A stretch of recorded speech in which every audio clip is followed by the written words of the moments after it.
7ஆம் பாவம் இருந்ததுனால அவங்களுக்கு குழந்தை கிடைக்காததுக்கு என்ன காரணம்னு சொல்லுங்க பார்ப்போம். குழந்தை இல்லைன்னு சொல்லியாச்சு, இது வரைக்கும் குழந்தை இல்ல. இதுக்கு மெயின் காரணம் என்னன்னு சொல்லுங்க. சொன்னவங்க ரொம்ப சூப்பர். சூரியனுக்கு 5ஆம் இடம், 5ஆம் அதிபதி செவ்வாய் 6ல போயிடுச்சு.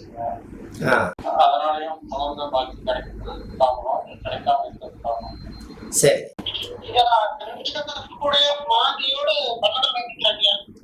அந்த 12ஆம் பாவம் கட்டில் சுகம் தாம்பத்திய வாழ்க்கையிலையும் போய் மாந்தி உட்காந்துக்குது. அது ஒரு குற்றம் தான். கரெக்ட் தான், சொல்லுங்க. அது ஒரு குற்றம் தான். குழுகன் என்ன வீடு குட்டிச்சவர் இருந்தாங்க. அப்ப அந்த காலத்துல அந்த குழுகன் 12ஆம் இடம் படுக்கை அறை கட்டில் சுகத்துல போய் அது இருக்கிறது பெரிய தவறு தான். அடுத்தபடியே என்ன பிரச்சனைனால குழந்தை கிடைக்கலன்னு சொல்லுங்க. இந்த பொண்ணோட ஜாதகத்துலதான் இவ்வளவு பிரச்சனை. ஆனா இந்த பொண்ணோட ஜாதகத்துல பிரச்சனையா இருக்கிறதுனால நான் என்ன சொன்னேன்னா, உங்களுக்கு இன்னும் சொல்றீங்களா? நான் சொல்லவா?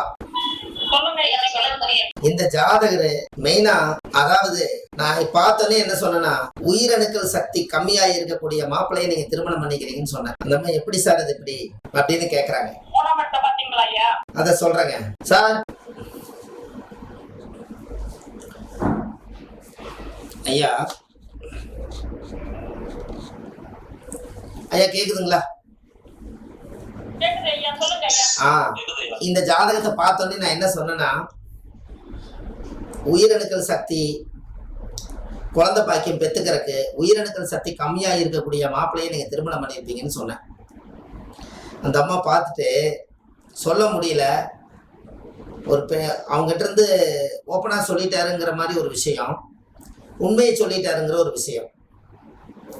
இதுக்கு நான் என்ன சொன்னேன்னா, அது எதனால அப்படி சொன்னேன் அப்படின்னா, அவங்க சொன்னதும் கரெக்டா ரூலும் கரெக்டா வந்தது. சூரியன் என்ற நட்சத்திரம் என்னன்னு பாருங்க.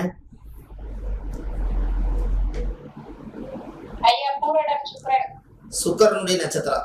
இந்த சுக்கரன் லக்னத்துக்கு எத்தனை குடையவர்? 7 குடையவரா? இப்ப மாத்திட்டாங்களாமா?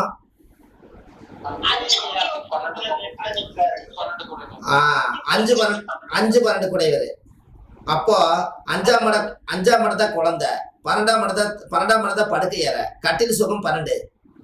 அப்ப 5 குழந்தை. இந்த 5, 12 சம்பந்தப்பட்ட நட்சத்திரமே போய் முடக்கம் பண்ண அவங்க நேரடியா குடும்ப சந்தோஷத்துல ஈடுபட்டு கட்டில் சுகத்தாலையும் அந்த பெண்ணுக்கு கொடுக்கக்கூடிய யோகாதிபதியும் எதுவும் இல்லாம அந்த ஜாதகருக்கு 5 வருஷமாயி குழந்தை கிடைக்கல. எப்படி?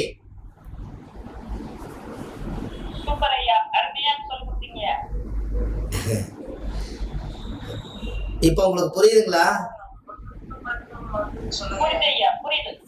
யார சொல்ல வரீங்க?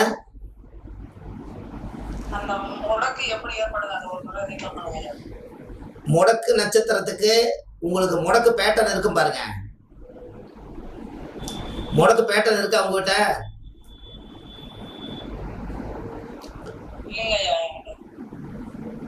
முடக்கு பேட்டர்ன் உங்களுக்கு நீங்க வாங்கிக்கங்க. அந்த முடக்கு பேட்டர்ன்ல இருந்து தான் நம்ம எடுத்திருக்கோம்.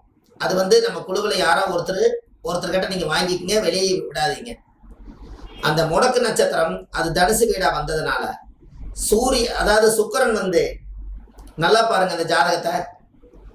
இந்த பொண்ணுக்கு 7ஆம் இடம் கணவன் ஸ்தானம் முடக்காயி, 5ஆம் இடம் புத்திரஸ்தானமே முடக்கு நட்சத்திரமாயி, 12ஆம் இடம் கட்டில் சுகம் தாம்பத்திய வாழ்க்கைக்கு உண்டான நிம்மதியான தூக்கத்துக்கு உண்டான ஒரு சந்தோஷமா இருக்கக்கூடிய சுக்கரன் 5, 12 குடைவரே முடக்கு நட்சத்திரமாயி, அவரே போய் 8ல போய் அவரு போய் பாவ கிரகங்கள் சனி ராகுக்கு சென்டர்ல சுக்கரன் மாட்டிட்டாரா?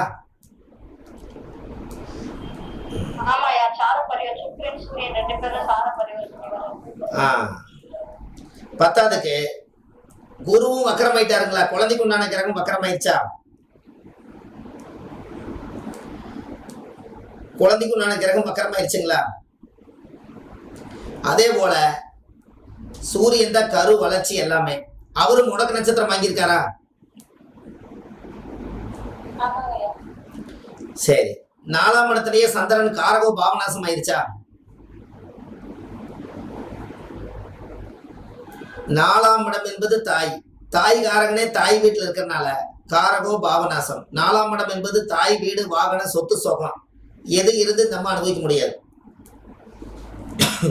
இவ்வளவு பிரச்சனை இருக்கிறதுனால அந்த ஜாதகத்துக்கு மெயினா குழந்தை பாக்கியம், கல்யாணம் ஆயிடுச்சு ஆனா குழந்தை கிடைக்கல. கல்யாணம் ஆகிறதுக்கு போராடி இருக்காங்க, சரியான போராட்டம். 7ஆம் இடமே முடக்கு. அப்போ கல்யாணம் ஆகிறதுக்கே இவ்வளவு போராட்டம், பத்தாவதுக்கு என்ன திசை நடக்குதுங்க?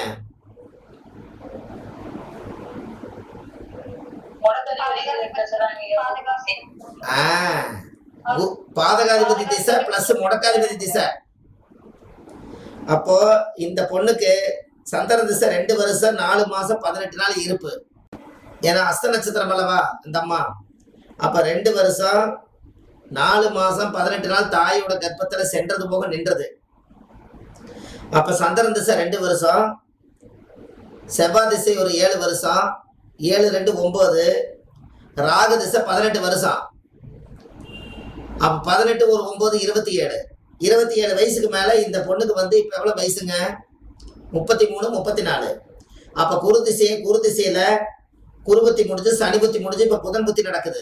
யாரோட புத்தி நடக்குது? புதன் புத்தி. புதன் யாருடையவர்?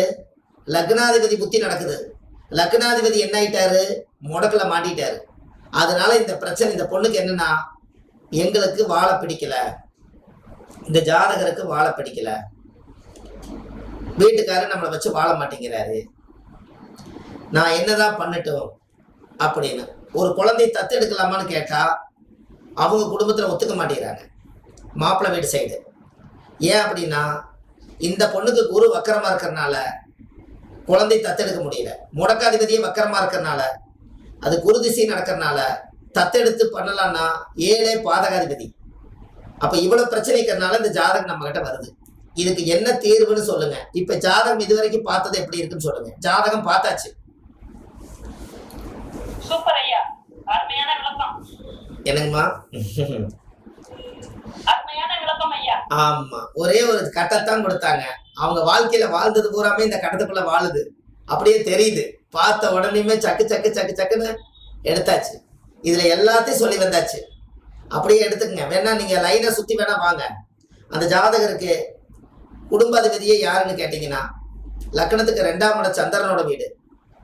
அந்த சந்திரனே அந்த அம்மா ஜென்ம நட்சத்திர வீடே வாங்கிட்டாங்க குடும்பஸ்தானத்துல. முடக்கு உட்கார்ந்துருச்சு, குடும்பங்கிற பேரை அங்கீகாரம். 3ஆம் அதிபதி போய் முடக்குல மாட்டிக்கிறனால வீரியம் தைரியம் இல்லாத ஒரு கணவனை திருமணம் பண்ணிட்டாங்க. 3ஆம் அதிபதி தைரியம், 3ஆம் இடத்த வீரியம். அந்த வீரியத்துக்கு அதிபதியை 7ல போய் உட்காந்து அதுவும் முடங்கியாச்சு.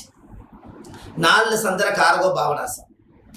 5ஆம் பாவத்துல அந்த பெண்ணோட ஜாதகத்துல புத்திரஸ்தான பிரச்சனை.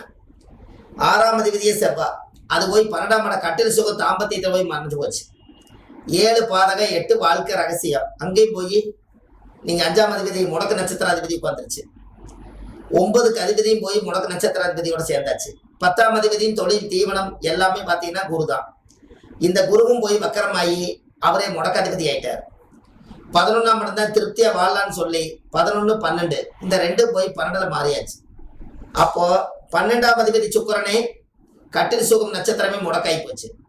இந்த ஜாதகத்தினுடைய ஜென்மத்தினுடைய என்ன வினோதம் பாருங்க. எவ்வளவு பெரிய கர்மவினை இருந்தா இப்படி ஒரு கிரக நிலை இருக்கும் போது ஒரு தாயுடைய கர்ப்பத்துல இருந்து இவங்க பிரசவமாயிருப்பாங்க.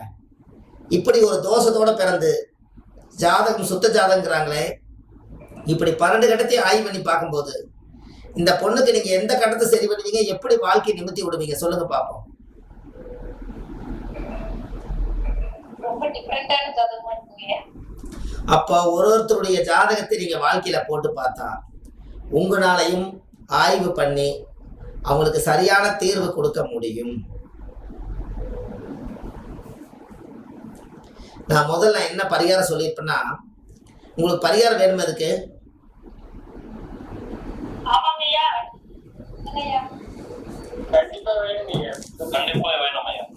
நான் என்ன சொன்னேன்னா, முதல்ல இவ்வளவு பிரச்சனை இருக்குது, இதுக்கு நீங்க தீர்வு எவ்வளவு கொடுத்துட முடியும்னு நினைக்கிறீங்க? இந்த பொண்ணு வாழணும், கணவனும் பிரியக்கூடாது, தாம்பத்திய வாழ்க்கை நடக்கணும், குழந்தையும் பிறக்கணும், டைவர்ஸும் வரக்கூடாது. இந்த பொண்ணுக்கு ஒரு தடவை தான் வாழ்க்கை. இதை வாழ்க்கையை தொலைச்சாச்சுன்னா அவங்களுடைய வாழ்க்கை என்ன ஆகுன்னு நம்மளுக்கும் தெரியல. அப்ப இந்த பொண்ணை இருக்கிற வாழ்க்கையில தொட்டுக்கோ தொடச்சுக்கோ இருக்குது. இது எப்படியாவது நம்ம ஜோசியரா இருந்து காப்பாத்தி ஆகணும். என்ன பண்ணலாம்? இந்த ஜாதகத்துல 9 கோள்களுமே இப்படி இருக்கிற சூழ்நிலை நான் என்ன சொன்னேன்னா, உங்களோட ஜென்ம நட்சத்திரத்தன்னைக்கு போய் முதல்ல உங்களுடைய நவகிரக கோயிலுக்கு முதல்ல கும்பகோணத்துல 3 நாளைக்கு தங்கிருங்க. எல்லா கோயிலையும் போய் தேங்காய் பழம் பூ மாலை கல்கண்டு வாங்கி அர்ச்சனை பண்ணி 3 நாளுக்குள்ள 9 கோயில் பார்த்துருக்கேன்னு சொன்னேன். ஏன்னா ஜாதக கட்டத்தில் இருக்கிறதுல எல்லாமே பிரச்சனை, நீங்க எந்த பிரச்சனையும் சொல்ல முடியும். அதனால முதல் நீங்க என்ன பண்றீங்கன்னா, குலதெய்வம் கோயிலில் போய் ஆண்டவனே இது யார் செய்த பாவம்னு எனக்கு தெரியாது, என் முன்னோர்கள் ஏதாவது பாவங்கள் பண்ணியிருந்தாலும் அந்த கர்மாவுடைய ஜெனரேஷன்ல ஏதாவது நான் என் வாழ்க்கையில என்னுடைய முன்னோர்கள் தப்பு பண்ணதுக்கு நான் தான் பலிகாரம் ஆகணும்னு நினைச்சா அதெல்லாம் நிவர்த்தி ஆகி எனக்கு இந்த வாழ்க்கையில எனக்கு வாழ்வாதாரம் வேணும்னு சொல்லி முதல் ஜாதக ரீதியா குலதெய்வத்துக்கு போய் சாமிக்கு தேங்காய் பழம் பூ மாலை கல்கண்டு வாங்கி அர்ச்சனை பண்ணி ஒரு 11 ரூபாய் நான் பிறந்த குத்த காணிக்கைன்னு சொல்லி, நான் பிறந்ததுக்கு குத்த காணிக்கை ஏதாவது இருந்தா இந்த தாம்பூல தட்சணை எல்லாம் உனக்கே தேங்காய் பழம் பூரா உனக்கு தரேன், எல்லாத்தையும் சாப்பிட்டு எனக்கு ஒரு அர்ச்சனை பண்ணி எனக்கு ஒரு ஆசீர்வாதம் பண்ணு, நான் நவகிரக கோயிலுக்கு போயிட்டு வரேன்னு சாமி கிட்ட போய் சொல்லிட்டு வாங்க. அதுக்கு அடுத்தது ஃபர்ஸ்ட் உங்க வாழ்க்கையில 9 கோயிலுக்கு போயிட்டு வாங்க. அந்த 9 கோயிலுமே சூரியனார் சந்திரனார் கோயில் எப்படி நீங்க 9 கோயிலுக்கு போய் உங்க பாதம் பட்டுட்டு வந்துட்டோம். அதுக்கப்புறம் உங்களுக்கு முடக்க கோயில நான் வந்து அந்த ஓலை பார்த்து உங்களுடைய வாழ்க்கையில நான் எடுத்து கொடுக்குறேன். அப்போ அந்த முடக்கு தோஷம் உங்க வாழ்க்கையில கொஞ்சமாவது நம்மளுக்கு நல்லா இருக்கணும் அப்படிங்கிறதுக்காக இந்த முடக்கு தோஷத்தையும் அவங்களுக்கு திதி சூனியம் யாருன்னு பாருங்க. அஷ்டமி திதிக்கு என்ன சூனியம்? அம்மா அஷ்டமி திதிக்கு என்ன சூனியம்? மிதனமும். அப்ப கண்டிப்பா இவங்க திதி சூனியத்தை உடைக்கணும். அப்போ முடக்கு கோயில் போயிட்டு வந்தா 7ஆம் பாவம் கணவனுடைய பிரச்சனை சால்வ் ஆகும், தாம்பத்திய வாழ்க்கை சால்வ் ஆகும், 7ஆம் பாவம் அங்கீகாரம் பிரிவினை இருக்கிற தோஷம் நிவர்த்தி ஆகும். திதி சூனி கோயில் போயிட்டு வந்தா லக்கணம் சுத்தமாயிரும், அந்த மனசுல இருக்கக்கூடிய பாரமெல்லாம் சுத்தமாயிரும். அதுக்கு அடுத்தது 4ஆம் பாவம் தான் கன்னி, வீட்டுல தாய் வீடு வாகன சொத்து சுகம் எல்லாமே உங்களுக்கு சேர வேண்டியது எல்லாமே சேரும். அப்ப திதி கோயிலுக்கும் போயிட்டு வாங்கன்னு சொல்லியாச்சு. 2வது கரணநாதனை கெட்டியா பிடிங்கன்னு சொல்லி பாலவ கரணத்துல பிறந்திருக்காங்க, அதற்குரிய அமைப்பை நம்ம எடுத்து கொடுத்து நம்ம அந்த கோவிலுக்கும் போய் அதுக்குரிய வேலையெல்லாம் செஞ்சுக்கலாம். உங்களுக்கு ஜாதகத்துல யோகம் வேலை செய்யணும்னு சொல்லியாச்சு. அதுக்கு அடுத்தபடியா சூரியனும் சந்திரனும் முடக்கு வீடா மாறி பாருங்க, சூரியன் முடக்கு வீட்டுல உட்காந்துருக்குது, முடக்காதிபதி போய் சந்திரன் வீட்டுல உட்காந்துருக்குது. அப்ப தாய் தந்தைக்கு ஒரு பாத பூஜை பண்ணுங்கன்னு சொல்லி இருக்குது. ஏன்னா அவங்கதான் நம்மளை பெத்தாங்க. அப்ப கருவறை தோஷம் அங்கதான் இருக்குது. அதையும் பண்ணி முடிச்சுட்டு 3 விரதம் இருக்குன்னு சொல்லிட்டேன். ஏன் 3 நாளைக்கு மௌன விரதம் இருக்க சொல்லணும்னா, பேசக்கூடிய இடம் எத்தனாம் இடம்ங்க? 2ஆம் இடத்துல யார் இருக்கா? முடக்கு உட்கார்ந்து இருக்கிறதுனால 2ஆம் இடத்துல கேது என்பது நாவு, நாக்கு ரிவர்ஸ்ல இழுக்கிறது, காத்து வெளிவிட வேண்டாம், உள் வாங்கிக்கிற மாதிரி முடக்கி போனதுனால 3 நாளைக்கு யாருக்கிட்டே பேசாம 3 நாளைக்கு மௌனம் இருதுங்கன்னு சொல்லியாச்சு.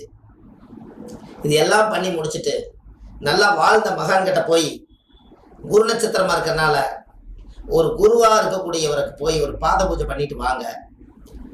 உங்க வாழ்க்கையில 60% உங்க வாழ்க்கையை தக்க வச்சுக்கலான்னு சொல்லியிருக்கேன். எப்படி பரிகாரம்? சூப்பர் சூப்பர் சூப்பர் ஐயா. இன்னொன்னு கேட்கலாம். ஐயா, இந்த 12ஆம் இடத்துல செவ்வாய் மாந்தி ஒண்ணா இருக்கிறது, 12 செவ்வாய், அதுக்கு ஏதோ பரிகாரம் இருக்குங்களா?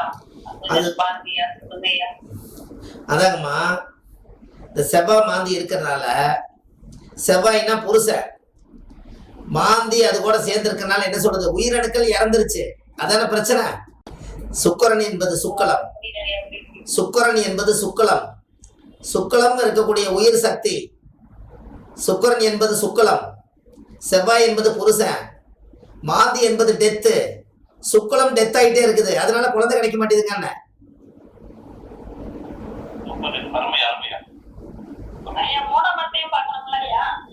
நீங்க அந்த செவ்வாயை 3ஆம் இடத்தை பாக்குது பாருங்க. செவ்வாய் 4ஆம் பார்வையா லக்கணத்துக்கு 3ஆம் இடம் வீரியத்தை போய் லாக் பண்ணி வச்சிருச்சு பாருங்க.